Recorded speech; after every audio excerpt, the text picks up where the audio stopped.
अल्लाह पाक अपने बंदों से बहुत प्यार करता है। अल्लाह अपने वादे में सच्चा है। अल्लाह वफा की लाज निभाता है। अल्लाह अपने बंदे से फरमाता है कि ए मेरे बंदे, मेरी तरफ आकर तो देख, मुतवज्जो ना हूं तो कहना, मेरी राह पर चल कर तो देख, राहें ना खोल दूं तो कहना, मेरे लिए बेकदर होकर तो देख, कदर की हद ना कर दूं तो कहना, मेरे लिए मलामत सह कर तो देख, इकराम की इंतहा न कर दूं तो कहना, मेरे लिए लुट कर तो देख, रहमत के खजाने ना लुटा दूं तो कहना, मेरे कूचे में बिक कर तो देख, अनमोल ना कर दूं तो कहना, धूनी मार कर तो देख, इल्म और हिकमत के मोती बखेर ना दूं तो कहना,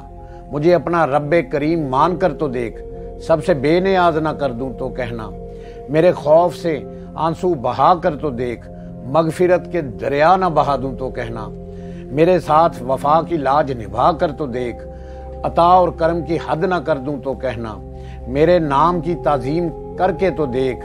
तकरीम की इंतहा न कर दूं तो कहना, मेरी राह में निकल कर तो देख,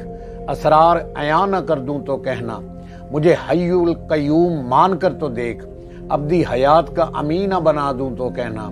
अपनी हस्ती को मेरी इश्क की मस्ती में फना करके तो देख, जामे बका से सरफराज ना कर दूं तो कहना, बिला आखिर मेरा होकर तो देख, हर किसी को तेरा ना बना दूं तो कहना।